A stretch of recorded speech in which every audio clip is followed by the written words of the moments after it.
Court is calling 2025 CR 003866 State versus Christina Garza. Could I have parties announced? Megan Galloway for the state. Elizabeth Russell for Christina Garza. And are you Christina Garza? Yeah. Counsel, have you received all discovery? Did you review it with your client? We have, Judge. Court will find that the state is in compliance with. We're stepping into another intense courtroom battle, and this one kicks off with a major felony charge. The defendant is accused of possessing up to 400 grams of a controlled substance.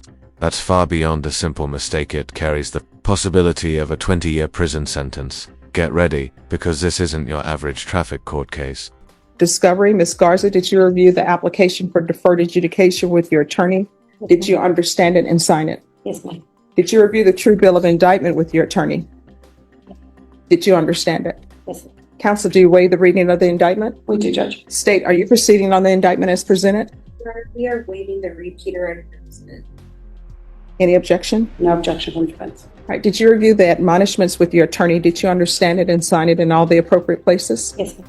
Did you understand your charge of possession of a controlled substance, penalty group 1, 4,200 grams? That's a second-degree felony. Range of punishment is anywhere from 2 to 20 years in prison and up to a $10,000 fine. If you have a plea with the state, the court does not have to follow your plea. If for any reason the court does not follow your plea and gives you more than you bargained for, the fact that you entered a plea will not be used against you, and you will be allowed to withdraw your plea. Did you understand? Yes, ma'am. Sorry. I distracted her, Judge. Now, listen closely. The judge just broke down what's called deferred adjudication, and it's basically a lifeline in the legal world.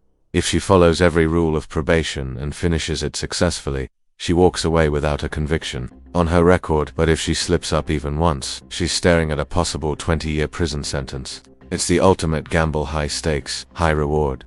You have a right to jury trial, a right for you or your attorney to cross-examine and confront any witnesses. The state would call in the right to remain silent. Did you understand by entering this plea you were giving up those rights? Yes, ma'am. Did you intend to give up those rights and enter into a plea in this case? Yes. Did you understand if the court were to grant your application for deferred adjudication, if for any reason your deferred adjudication were revoked, the court could find you guilty and sentence you up to 20 years in prison and up to a $10,000 fine? Yes, ma'am. Counsel, has your client been able to provide you with any defenses? She has, Judge. Do you believe she has a rational as well as a factual understanding of the charges against her? Yes, Judge. Do you believe she's currently competent and was legally sane at the time of the offense? Yes, Judge. Ms. Garza, has anyone threatened you, coerced you, or placed you in fear to get you to enter this plea? No. Anyone promise you anything other than the plea? No. Are you satisfied with the way you've been represented? Yes. Are you a U.S. citizen? Court will find that defendant has knowingly and voluntarily waived her right to jury trial. Did you review the plea bargain page with your attorney? Did you understand it? Yes, ma'am. According to the plea, there's a $2,000 fine and state recommends deferred adjudication. Did you understand that to be the plea? Yes, ma'am. Defense? Yes, Judge. State? It is, Your Honor. Did you review the waiver of appeal paragraph with your attorney? Did you understand it and sign it in both places? Yes, ma'am. Did you understand by signing that you're waiving your right to appeal? The only items that can be appealed are written pretrial motions that have been filed, heard, and ruled upon by the court. Did you understand? Yes, ma'am. Counsel, are there any such motions? No, Judge. Outside the agreement, the state is recommending that your deferred adjudication be for a term of 6 years. There'll be 200 hours of community service restitution, TAP evaluation, no contact with Miller Park or 2802 MLK Drive, and the moral recognition therapy course. Did you understand those are recommendations from the state and the court does not have to follow those recommendations? Yes, ma'am. Then to the offenses charged, how do you plead? Guilty, not guilty, or no contest? Guilty. State, any evidence? State offer states 1 in attachment. No objection. Did you review the waiver and stipulations with your attorney? Did you understand it and sign it in all the appropriate places? Again, did you understand you have a right to jury trial, a right for you or your attorney to cross-examine and confront any witnesses the state would call in the right to remain silent? Yes, ma'am. Did you understand that today the state would be presenting evidence in the form of witnesses' statements and police reports, but most importantly, there will be no live testimony? Did you understand? Yes, ma'am. Court will find that defendant has knowingly and voluntarily waived and consented to stipulation of testimony and stipulations. Court will accept into evidence states exhibits 1 and attachments and review the same.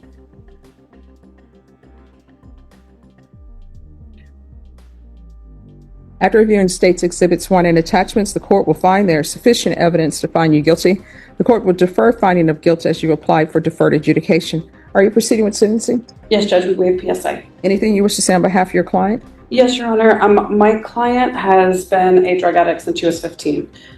She hit a rock bottom, and we've submitted evidence to you that she voluntarily submitted herself to drug treatment. She's submitted a hair follicle test as of May 2025. And if you tested her today, she would test absolutely clean for absolutely everything. That includes marijuana, that includes THC, that includes CBD. She is rebuilding her life. This moment marks the emotional turning point. The defense shifts the focus to a story of redemption, describing a journey that began with addiction at just 15 and moved through rehab, parenting classes, and even college. At this stage, it's no longer just about a plea deal, it's about showing growth and change. The real question is whether that story is strong enough to win the judge's trust. And she believes that she will be successful on probation because of the commitments that she has made to both herself and to her family. And she really has already seen the success of making those life changes. She is in a part-time program through which college? I'm sorry. SNHU for substance abuse counseling. And she has a full-time job, and she is on a road to reunification with her child. She fully believes that she'll be successful on probation because of the choices that she made voluntarily, and has seen your rulings in the court and the conditions that you've required of people, and know that she can be successful in this. All right. And we actually submitted to you with. I have those. Yes. All right. So how old is your child? She's going to be 6 on the 27th. Okay. So are you having visitation with her through CPS, or what's going on with that? With Mary Contreras, I'm sorry, with Mary Contreras through Blue House, they're doing reunification therapy. She has not been in her child's life since she was 6 months, mostly due to the substance abuse. Because she has been able to provide those steps and that progress, that reunification therapy has started. She has one scheduled for today that she would really like to make. And she has shown that progress to the courts, and I think that is why they're giving her that opportunity. All right. This judge isn't just handing down a sentence, she's laying out a roadmap for redemption. The conditions include parenting programs, trade school, no contact orders, and strict supervision. But here's the detail worth noting. Hours of community service could be reduced all the way to 0 if Christina shows she's truly committed to change. That's a powerful incentive to turn things around. And so who has the child been living with prior to this? Her father's mother. Okay. All right. So here's the thing about that. And I'm glad they're doing reunification therapy with you, because sometimes people want to come in and they want to act like they've been there forever. And you can't do that. You got to meet us in her growth and where you are in your growth. Okay. All right. This is what the court is going to do. There's a $2,000 fine that will be probated. 4 years deferred adjudication. Proof of employment within 30 days. No employment as a home health care provider or with minors. There is to be 200 hours of community service restitution. I'm going to order parenting classes. If you provide proof that you've completed it within this year, then the court will count that as your parenting classes. You understand? So how far did you go in school? I got my cheese. All right. So what is your goal in life? I have a full-time job. All right. Doing We'll what? address that in a second. We'll address that. I know you're freaking out. Yeah. We'll address it in just a second. So what do you want to do with what is the big picture? What is your dream job? I want to be a substance abuse counselor. That's All what I'm right. responsible for. So the court will deduct 100 hours from the community service restitution once you provide proof of completion of parenting classes. The remaining 100 hours will be deducted if you obtain some type of trade school certificate or certification in your field of choice. There's to be no contact with, have you had any contact with Elizabeth Rios? No. All right, so there's to be no contact with Elizabeth Rios or Miller Park or 2802 MLK Drive. There's to be regular reporting by Zoom or in person, regular random UAs, field visits 1 time per month for 6 months. Probation, is there anything else? All right, is there anything else you need from the court in order to be successful? Yes, Judge. And so she does work as a home health care provider. She has worked hard to get this job. I understand. She's worked hard to get this job, and a part of her ability to be successful in her sobriety has been the ability to provide for herself and hopefully pay for this reunification. With permission of her patients, will the court allow her to continue working? Wait a second, here's the twist. Christina already has a job in home healthcare, but the judge just shut that down.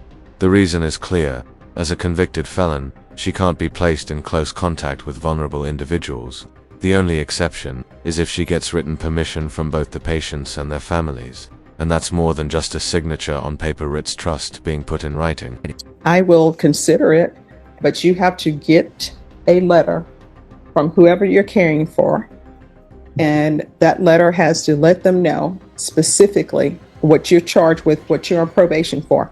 I'm not saying I'll do it, but I'll consider it. And I'm definitely not going to do it if the state is not in agreement with them. Because one of the things, my job is to protect the community, and being around vulnerable persons when you have felonies, that's tough for me. So usually no employment with children or home health care providers. You understand? It's to be a letter from the employer that you work for who's sending you out, and also a letter from the people that you're providing care for. And we have provided the letter from the employer. We will provide the specific letters from the patients that she cares for. Is the state in agreement if she has those letters? Well, I would have to review them first. Mhm. Okay, All right. Anything else? we'll do our part. All right.